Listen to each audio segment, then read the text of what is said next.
summit. And just to summarize it here, this was the blue lines is 1988 and 1994. Black is 2009 to 2010. Okay. This was done, I think, at University of South Dakota. But if you look, the people that have the greatest amount of obesity, okay, blacks and non-Hispanics and Mexican Americans, okay? And look how much they've increased from 1994 to 2010, okay? Short period, it's doubled. That is true in every category we have here. Our inactivity is killing us. That's why you're listening to this talk. Move it or lose it. Even our pets are getting fat. Obesity is usually a result of excessive dietary intake, inadequate nutrition, inadequate energy use. It's a growing problem, you know? We're going to have fat farms for dogs and cats pretty soon. So a problem with obese companion animals. What are they getting? Your dogs are getting diabetes, they're getting heart disease, they're getting cancers, everything we're getting, because they're mammals just like we are. So we're passing on our habits to our animals. So inactivity causes 9% or 57 million deaths worldwide in 2008. That's the last data we have. So 57 million people are dying because they're not active. That's a huge number. It's amazing. This is an interesting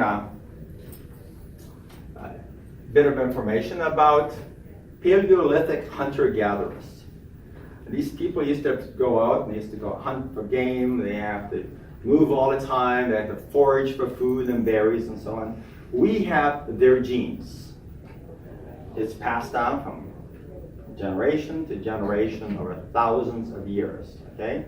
Our best example of that are the Aborigines, a 70,000-year-old society that still exists today, okay? We have a lot of genes that we don't even know we have, because they're way back in our primitive brain and our genetic makeup. So right now, we have 38% of the daily activity these people did, okay? So because of that, we're developing all the diseases we're developing, because we're not designed to be that way. We're designed to move from our ancestors. Genetically, we're citizens of a Paleolithic era in the 21st century. And exercise habits of endurance athletes who are similar to our Paleolithic grandparents increase their life expectancy. I'll show you the data in a second. Those that better match the activity lifestyles of our ancestors will do the best in the future and have less chronic problems. There is a great study that was done in Vancouver on physical activity worldwide, and this is what it came up with. If you have regular physical activity, you have 40% reduction of heart disease, 27% less stroke, 50% less diabetic risk, 50% less blood pressure, 50% less chance of getting breast cancer and being sick, 60% less chance of having colon cancer just by being active, and 33% reduction of Alzheimer's disease. Show me one drug that'll give you that. Even a $100,000 a year drug will not even come close to that. All you have to do is be active and move. So let's do some scientific studies. Who knows what these dogs are? This is a Labrador, and what is this one? Newfoundland. There you go. That's a scientific study there. So let's take some grip strength over 27 years in Japanese Americans. This was done in Honolulu, okay? Very simple test, okay? All we did was take a dynamometer and we took a grip strength of people at different ages. That's all they did. So the ages were 45 to 68 when they started, 8,000 people. So this is the grip strength graph, okay? So this is the baseline, different ages. And this is non-survivors and survivors. The ones that have the strongest grip strength, they're the longest, which is amazing. Muscle strength made a huge difference how long people live. They're using it. Use it or lose it. Now this is another study. All-cause mortality. All-cause mortality means everything that can kill you, okay? Simple as that, all-cause mortality. So this is a meta-analysis, which is part of Cochrane Review, which is like the top studies in the world. I clumped together, they come up with an analysis after studying. It's a study of studies, okay? So they took 22 studies and met their criteria. This is what they found. This is very simple and very basic. If you exercise 2.5 hours per week, you reduce your chance of dying by 19%. Very simple. You exercise 7 hours per week, you decrease your chance by 1/4 of dying. That's pretty good odds, isn't it? Huh? This is a study of studies of thousands and thousands of people. So, meta-analysis conclusion. Being physically active reduces your risk of all causes of dying significantly. The biggest benefits were from people that were not moving and started moving, because their chances were much less to begin with, which is another big thing. So you can always do it. You can regain strength at any age. A lot of people don't know that. So let's look at this study here. This is nonagenarians. Nonagenarians are 90 plus years of age, okay? So these people are sitting around in a nursing home, and wheelchairs, nothing to do, and they volunteered for this study. Okay. So they had 10 frail 90-year-olds. They only did 8 weeks of high-intensity resistive training on the quadriceps muscle, your front thigh muscles. 8 weeks, remember, 8 weeks, that's it. Look what they found. The muscle strength increased 174%. Okay? The muscle area increased by 9%. And their gait speed, how fast they could walk, improved 48% in only 2 months of work. Only 2 months. So you can do it at any age. These are 90-year-olds. Okay? Anyone can increase muscle strength at any age, and therefore increase function, increase their lifespan. You know, less chances of disease. So you can start at any time. No matter if you haven't done it now, do it, because it'll make a big difference later on. So they did some Tour de France studies of cyclists. So they looked at how about people who are very active. You know, do they die younger? These were endurance athletes between 1930 and 1964. And they compared them to other people in France, Italy, and Belgium of the same age. So what they found was the Tour de France athletes who maintained their activity lived on the average 8 years longer and with a high quality of life. So if you're active, you're going to be much healthier and you're going to have a longer life. Here's some female joggers in Copenhagen. They lived 6.2 years longer, and women lived 5.6 years longer.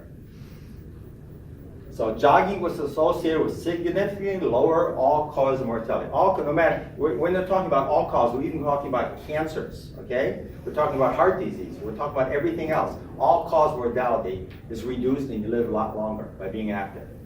So people say, well, it's all genetic, right? You know, my grandfather had it, they lived longer. So they say it's all in your genes, right? This guy is in a Viking village in northern Newfoundland, okay, where they landed 500 years before Columbus came to America. So there's a study done between Finnish twins. Okay, these are identical twins. Okay, so in effect, they have the same genes, same everything. Okay, they took 7,900 healthy men and 7,900 healthy women. That's a huge group of people. And they studied them. And they classified them as conditioned exercisers, which is not very much, 6 times per month. Sedentary ones who sat around and watched TV, and occasional exercisers. This is what they found. That's same genes, same everything. Same sex, that's why they're identical. You can't have a man and a woman be identical twins. That makes sense, right? So, same sex. The hazardous ratio compared to sedentary people, the ones that didn't do anything compared to the ones that were active, conditioned exercise had 0.57 less chance of dying early. Okay, that is a almost 50% reduction. Okay, like 43% reduction, and identical twins. So if you assumed it's in your genes, you'd expect them all to die about the same time, right? That's not what we found. So it's called environmental influences on your genes, called epigenetics, affects how your genes react to conditions. You may have the same genes, but they react differently based upon what you do to influence those genes. So this is the slide that shows you the odds ratios of these people who are the sedentary. You can see how much longer these people live that were active, okay? Actually, women did better. They had 1/4 of a chance of dying early than the sedentary ones. Now, these are people with the same gene pool. So that's how you can affect your genetic makeup just by being active. So, the conclusion was, leisure time physical activity is associated with reduced mortality, that's death, even after genetic and other familial factors are taken into consideration. That is a powerful statement, because you can't use the excuse, it's in my genes, right? It's what you do that makes up for your genes. So this is St. Petersburg, Florida. Who thinks it's a beautiful city? That's where I live. I live in this building right here. And I think it's one of the most beautiful places to walk and jog and have a good time. Kind of like Brisbane. So this is my exercise program that I came up with in 2000 to keep you in peak shape. Okay? Pump iron 15 minutes to discomfort. It doesn't take very long to pump iron. So when I go to the gym, I put it out as heavy as I can put the weights so I can lift it 10 times. And so at 10, I'm struggling, and that's it. So how long does that take? 5 minutes, 10 minutes, you're done. That's all you have to do. Change the muscle group each time you train. So if you want to do arms one day, do legs another day, or you change it back and forth. Walk 3 miles in 45 minutes or to a good sweat.